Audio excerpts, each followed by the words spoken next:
She posted, "Some men just can't handle a strong, independent woman."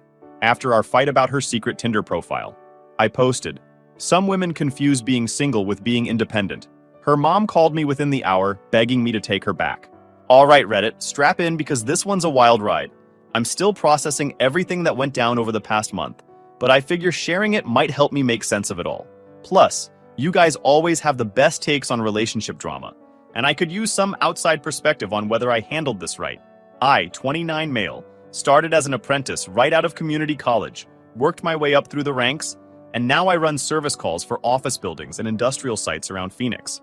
It's solid work, good money, steady hours, and I'm damn good at what I do. When it's 115 degrees outside and someone's AC dies in a high-rise downtown, I'm the guy who shows up and fixes it while everyone else is melting. The job requires real technical knowledge, reading blueprints, understanding electrical systems, troubleshooting complex machinery. It's not glamorous, sure, but it pays well enough that I bought my own condo 2 years ago in a decent neighborhood near Tempe. Small place, 2 bedrooms, 1 bath, but it's mine. Well, it was supposed to be ours eventually. My girlfriend, ex-girlfriend now, let's call her Nicole, 27 female, moved in about 8 months ago. We'd been dating for 2 years at that point, and things seemed solid enough to take that step. She worked as a marketing coordinator for some tech startup downtown, the kind of place with beanbag chairs, kombucha on tap, and a ping pong table nobody actually uses. Made decent money, had her career ambitions, always talking about climbing the corporate ladder and making connections. I respected that hustle. I really did. When we first met through mutual friends at a summer barbecue, she seemed genuinely interested in what I did for work. Asked questions about the technical aspects, thought it was cool that I could diagnose problems just by listening to how a system sounded. "That's such a valuable skill," she'd said, sipping her drink and looking at me like I was interesting. "People need you. That's real work, not like these tech bros pushing pixels around all day." I should have noticed when that attitude started shifting. Should have paid attention to the small comments that seemed harmless at first, but started piling up over time. The first few months of living together were actually pretty good.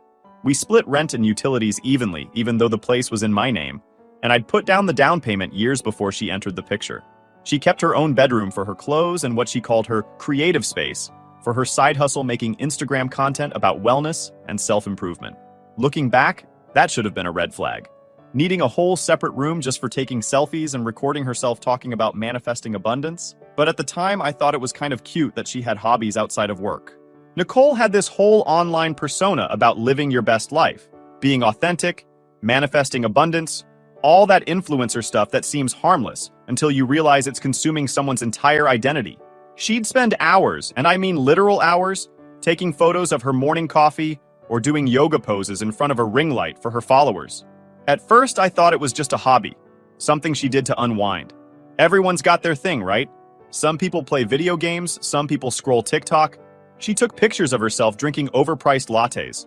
But then I started noticing how much time she spent on her phone, beyond just posting content. She was constantly checking messages, giggling at her screen, being really secretive about who she was talking to and what they were saying. When I'd ask simple questions like, "Who's that?" or "What's so funny?" she'd get immediately defensive. "Why are you being so controlling?" she'd snap, angling her phone away from me like I was trying to steal state secrets. "I'm allowed to have conversations without reporting every single detail to you." God, you're so insecure. Controlling. That word came up more and more. Anytime I questioned anything, her late nights out with the girls, her evasiveness about her plans for the weekend, her sudden need for more independence and personal space, I was being controlling, insecure, or threatened by her success and her strong personality.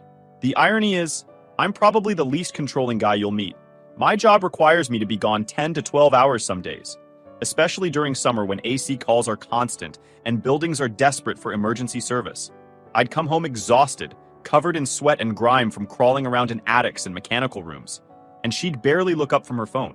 I never once questioned her having her own life, her own friends, her own career. Hell, I encouraged all of it. Told her to go out, have fun, enjoy her 20s. I wasn't some possessive boyfriend tracking her every move. What I didn't encourage was her creating a secret Tinder profile and actively dating other guys while living in my condo. But we're getting there. Let me paint the full picture first. About 3 months after she moved in, I noticed Nicole was going out more frequently. Girls' nights went from once every couple weeks to multiple times a week, sometimes 3 or 4 nights in a 7-day span. She'd come home at 1 or 2 a.m., sometimes in an Uber, sometimes claiming to be driven by Laura from work, who I'd never actually met despite Nicole talking about her constantly. She'd smell like alcohol and cigarettes. She didn't smoke, always said she hated the smell, and would immediately jump in the shower before even saying hi. Bars are so gross, she'd explain, heading straight to the bathroom. I just feel dirty after being in those places. All that cigarette smoke gets in your hair. The thing is, Phoenix banned smoking in bars years ago. Most places don't even allow it on patios anymore. But I didn't call her out on that inconsistency. I wanted to trust her, wanted to believe there was some reasonable explanation. One Saturday morning, I found a receipt in her jeans pocket while doing laundry. Not snooping. I was literally just checking pockets, before throwing stuff in the wash like a responsible adult who doesn't want tissues or lipstick going through the dryer. It was from a fancy Italian restaurant across town in Scottsdale, dated from a Wednesday night when she told me she was working late on a big presentation for a client. The receipt showed 2 entrees, 2 cocktails, a bottle of wine, and 1 tiramisu marked share. Total came to $147 before tip. Not exactly working late at the office vibes, more like romantic date night vibes. "Oh, that," she said casually when I mentioned it later. "The team grabbed dinner after we finished the presentation. I forgot to tell you. It was so hectic. The whole team split a $147 bill?" She waved her hand dismissively. "No, just me and Anthony from design. Everyone else had to leave early. We were starving and that place was close to the office. Except I'd driven by her office that night on my way home from a job in Scottsdale, and her car wasn't in the parking lot. Small detail, but it stuck with me. I didn't push it further. Maybe I should have, but I wanted to trust her.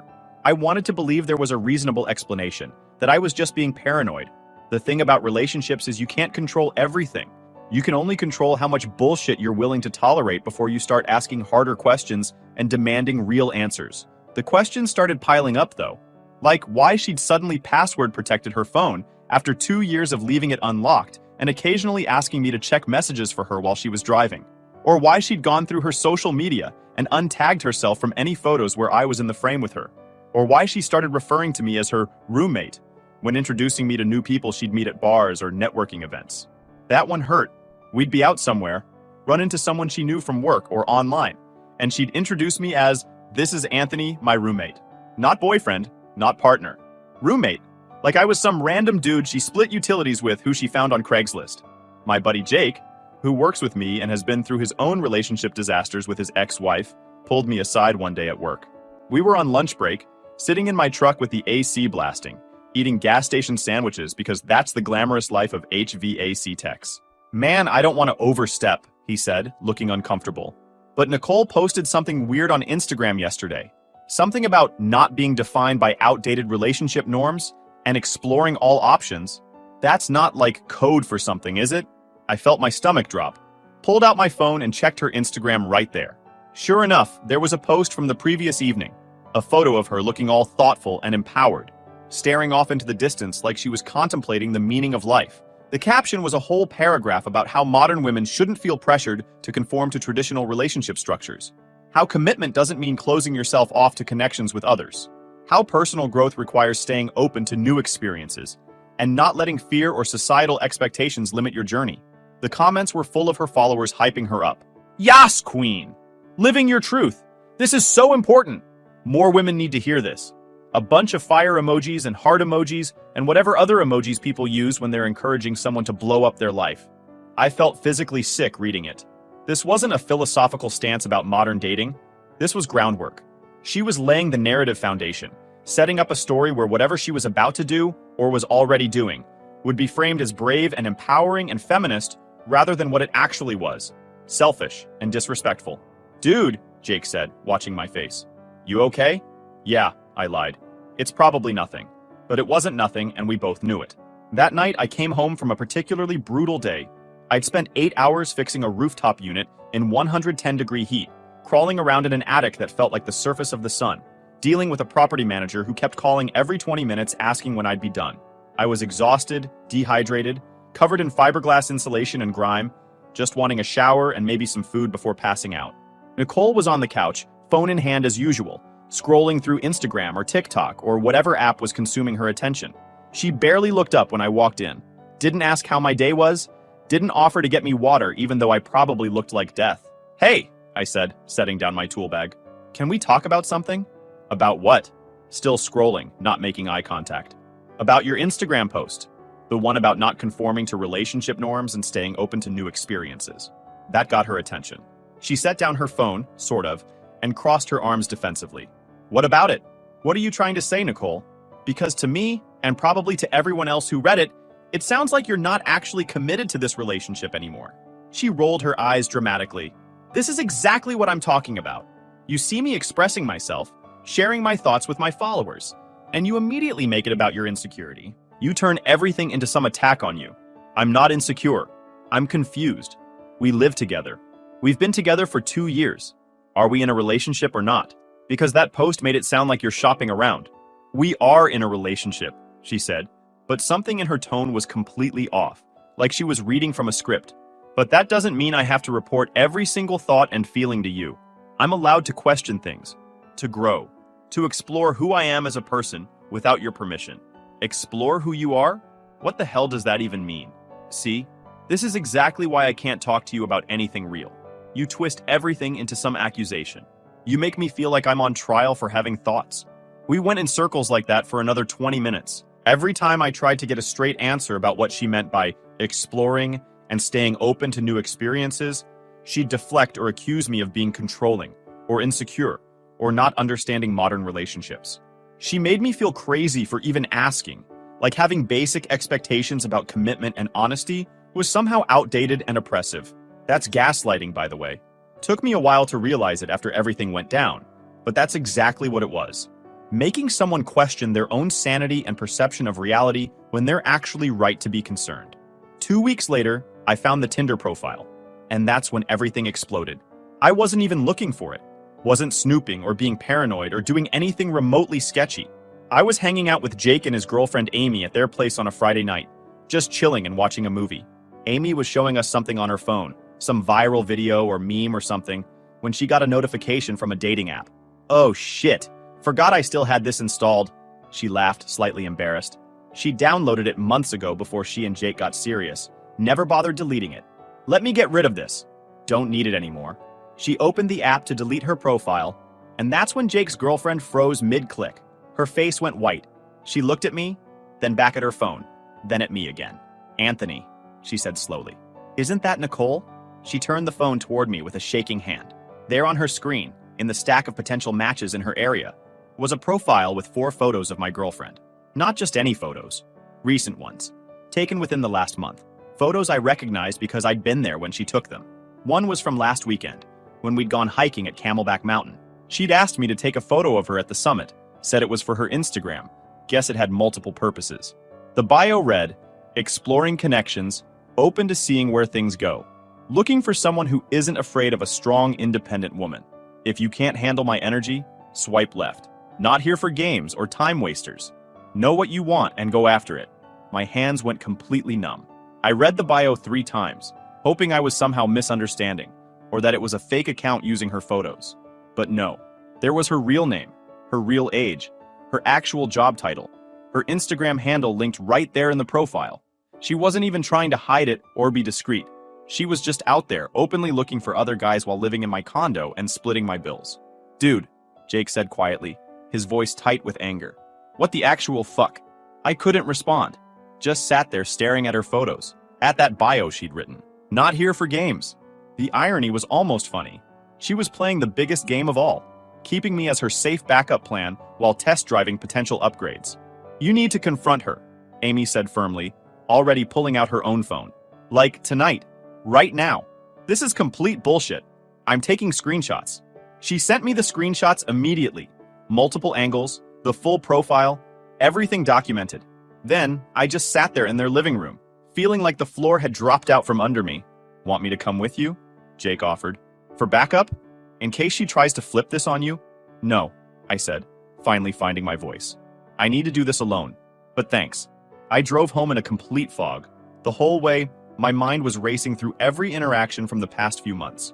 All the late nights, the evasiveness, the defensive reactions when I asked simple questions, the way she'd pull away when I tried to touch her, the decreasing frequency of any physical intimacy. It all made horrible, perfect sense now. She'd been actively looking for other options, probably going on dates, maybe even sleeping with other guys, all while living in my space and letting me believe we had a future together. When I walked into the condo, Nicole was in her room with the door closed. I could hear her on what sounded like a phone call, laughing in that flirty way she used to laugh with me back when things were good. The sound made my stomach turn.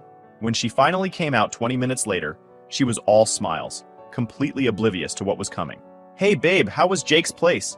Did Amy make those nachos again? Those were so good last time." I held up my phone, showing her the screenshot Amy had sent. "Want to explain this?" The smile vanished instantly. "Where did you get that?"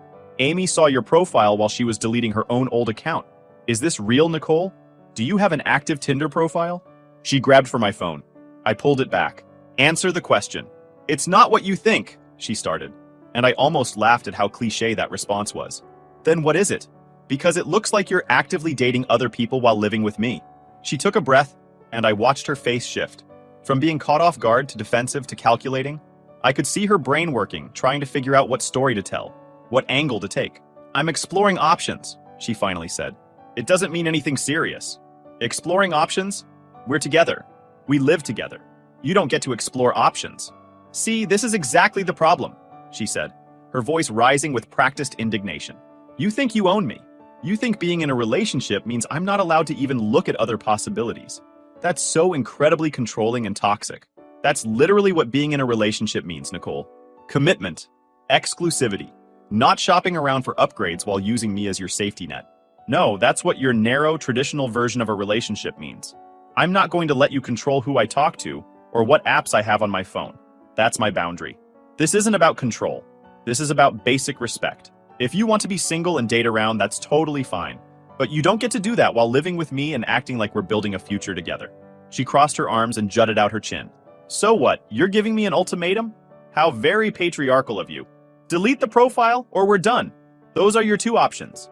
She stared at me for a long moment, eyes narrowed. "You know what? Number. I'm not going to let you dictate my choices. I'm a grown woman. I can make my own decisions about what apps I have and who I talk to. Then make a decision. Are you committed to this relationship or not?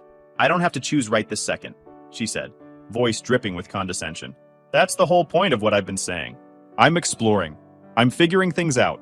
I'm on a journey of self-discovery. While living in my condo? Using me as your backup plan? While you see if something better comes along? Oh my God. You're being so dramatic. Having conversations with people on an app isn't cheating. It's just talking, getting to know people, expanding my social circle.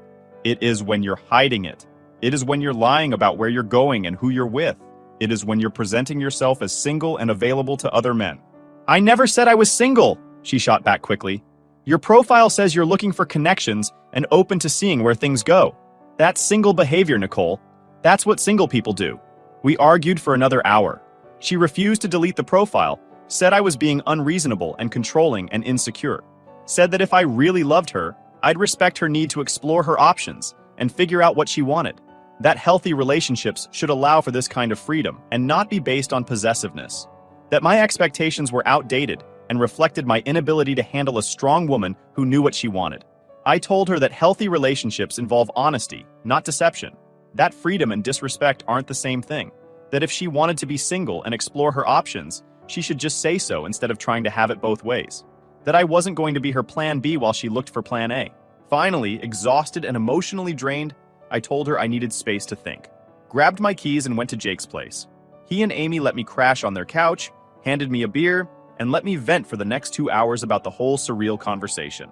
"She's gaslighting you," Amy said firmly, "making you feel crazy for having completely normal expectations. That's manipulation, Anthony. Classic narcissist behavior. You gotta end it, man," Jake added. "She's already mentally checked out. She's just using you for free rent and stability while she shops around for someone she thinks is better." I knew they were right. But there's a difference between knowing something intellectually and actually having the emotional strength to do something about it. I'd invested 2 years into this relationship. I'd let her into my home, my life, introduced her to my family. Ending it felt like admitting defeat, like I'd failed somehow. But staying would mean accepting ongoing disrespect. And I wasn't willing to do that.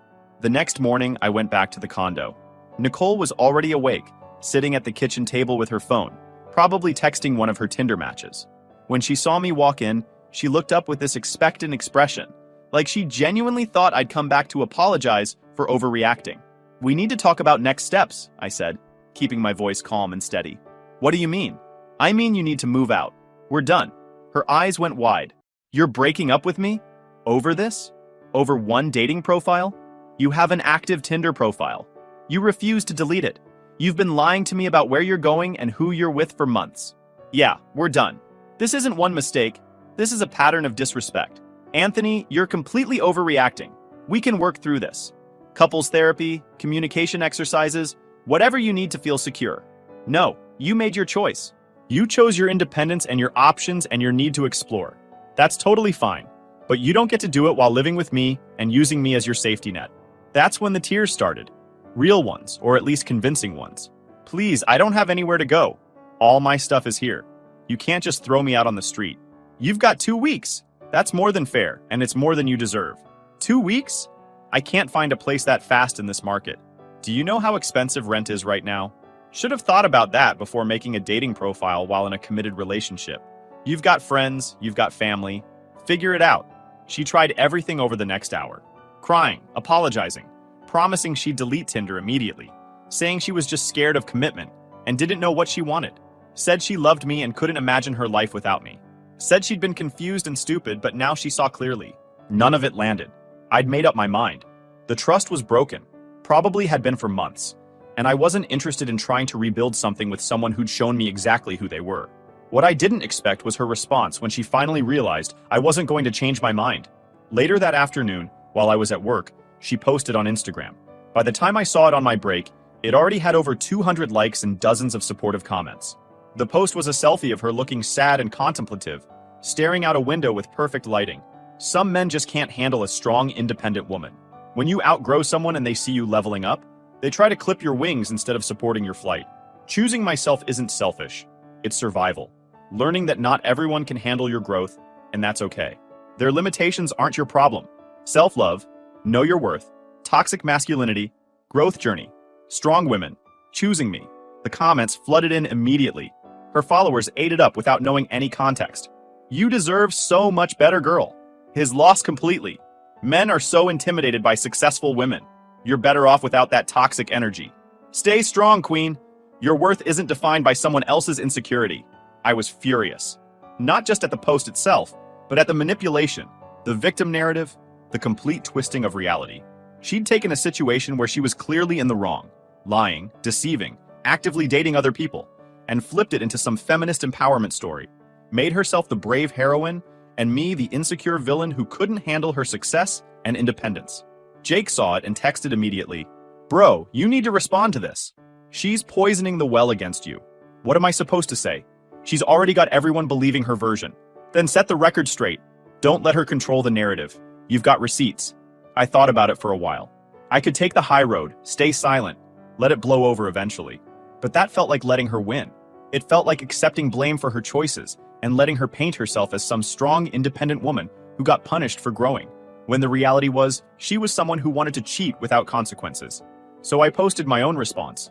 Nothing long, nothing detailed, just short and direct.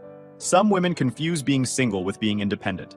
If you want to explore your options, have the integrity to leave first.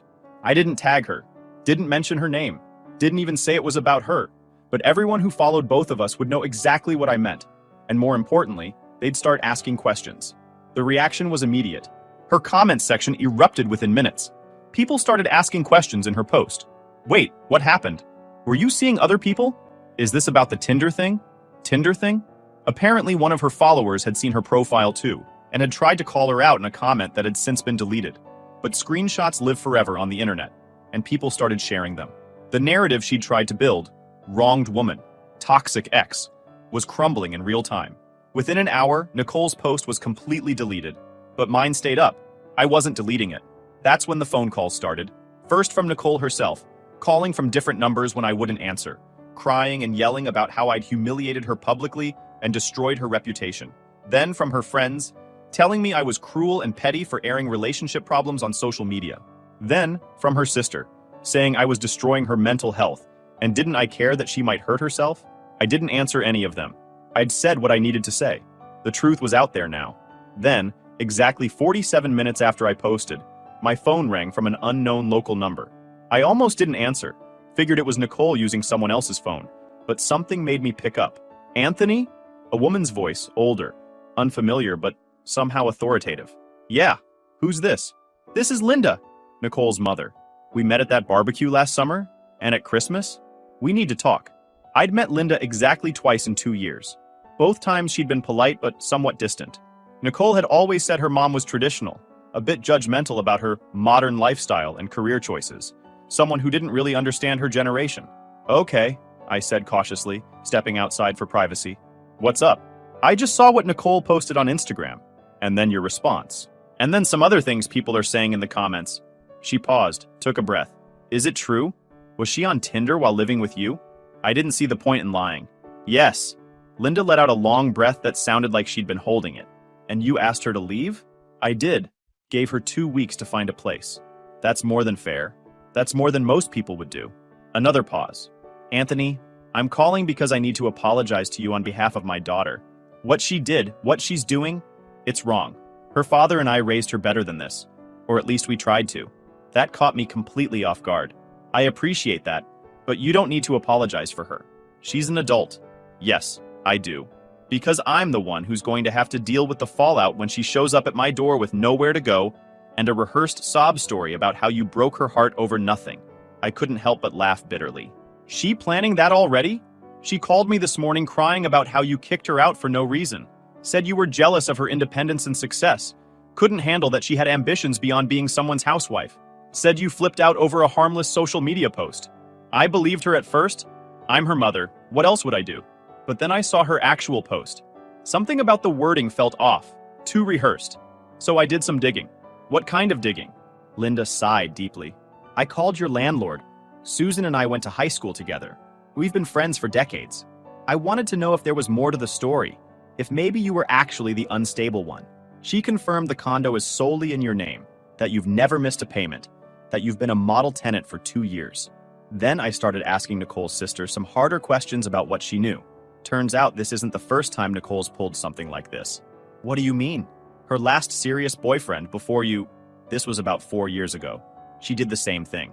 Moved in with him, started shopping around for what she called better opportunities, made him feel crazy for questioning her. When he finally ended it, she came home and painted him as some controlling monster who couldn't handle her success. I believed her then. I defended her, even confronted him at one point. I'm not going to make that mistake again. Arksat, I appreciate you telling me this, I said carefully. But why are you really calling? Because I wanted to ask you something, and I need you to be completely honest with me. Is there any chance you two could work this out? No. You're absolutely sure? Because she's going to come home and make your life hell. She's going to tell everyone you're abusive, controlling, whatever story makes her look best. You know that, right? Let her. I've got screenshots of her dating profile. I've got receipts from restaurants she lied about. I've got months of text messages where she was evasive and defensive. If she wants to keep lying, she'll just make herself look worse when the truth comes out. Good. Linda's voice was firm and clear. Don't take her back. I'm serious. I love my daughter, but she needs to face real consequences for once in her life. Her father and I have enabled this behavior for too long, and look where it's gotten her. If you take her back, you'll just be part of the problem, teaching her that tears and manipulation can fix anything. That was the absolute last thing I expected to hear from my ex-girlfriend's mother. You don't want me to try to work things out? I want what's actually best for my daughter in the long term, not what makes her feel better in the short term. And right now, what's best is for her to learn that actions have consequences, that you can't treat people like disposable options while expecting them to stick around as your safety net, that integrity matters, that you can't manipulate your way out of facing responsibility for your choices. We talked for another 20 minutes. Linda apologized multiple times, said she'd always liked me and thought Nicole was genuinely lucky to have found someone stable and kind, said she hoped I'd find someone who appreciated me properly and didn't take advantage of my good nature. As we were getting off the phone, she added one final thing. By the way, she's getting kicked out of here too, if she tries to move back home permanently. Her father and I discussed it. She's 27 years old. She can figure out her own living situation like an actual adult. Maybe that'll teach her some actual independence instead of this performative version she posts about online. After we hung up, I just sat there in my truck processing everything. My ex-girlfriend's own mother had called me to tell me not to take her back and to let her face consequences. That was validation I didn't even know I needed. The next 2 weeks were tense as hell. Nicole barely spoke to me except to complain about how hard it was to find an affordable place on such short notice. She'd leave passive-aggressive notes around the condo. Thanks for ruining my life over nothing. Hope you're proud of yourself. All this over one stupid dating profile. You're pathetic. I ignored all of it. Spent most of my time at work, or at Jake's place. When I was home, I stayed in my room with the door locked, only coming out when I heard her leave. I'd already moved anything valuable or important into my bedroom. Wasn't taking any chances. On day 13, Nicole finally found a place. A studio apartment in a not great neighborhood that was way over her budget, but apparently her only option given her timeline and credit situation. Her friends helped her move out while I was deliberately at work. I'd arranged my schedule specifically to not be there for the drama. She left her key on the kitchen counter with one final note. You're going to regret this. You had someone special and you threw it away over nothing. When you realize what you lost, don't come crawling back. I didn't regret it, not even a little bit. What I did do was immediately change all my locks, update my emergency contacts, and block her on every possible platform. Instagram, Facebook, phone, email, everything. Complete digital and physical separation. The Instagram drama continued for another week. She posted a few more vague, sad girl quotes about toxic exes, fresh starts, and finding yourself after someone tries to dim your light. I ignored all of it. My posts stayed up though, and the people who mattered, my real friends, my family, my coworkers, they knew the truth. Then one day, about 3 weeks after she'd moved out, I got a text from Linda. Thought you should know, Nicole's independence isn't going so well. She's already behind on rent and her landlord is threatening eviction. She got written up at work for spending too much company time managing her Instagram following instead of doing her actual job. Reality is hitting hard. Thank you for not enabling her. You did the right thing, even though I know it wasn't easy. That text felt like closure in a way I didn't expect. It's been about 6 weeks now since everything went down. I'm doing good. Better than good, actually. Update for those asking. Nicole tried reaching out about a month after everything went down. New number, long text message saying she'd done a lot of growing and self-reflection, and wanted to talk things through like mature adults. I didn't respond. Linda texted me the same day saying, she's just running out of money and options. The studio is expensive and she's realizing single life isn't as glamorous as her Instagram made it look. Stay strong. Don't let her guilt you. I blocked Nicole's new number. Personal growth is great and all, but I'm not interested in being someone's learning experience or their safety net when independence gets expensive and lonely. She made her choices. Now she gets to live with them. YouTube just dropped this new hype feature. If you're hooked on this story, smash that hype button. It tells YouTube this video deserves to blow up, and it keeps even crazier stories coming your way.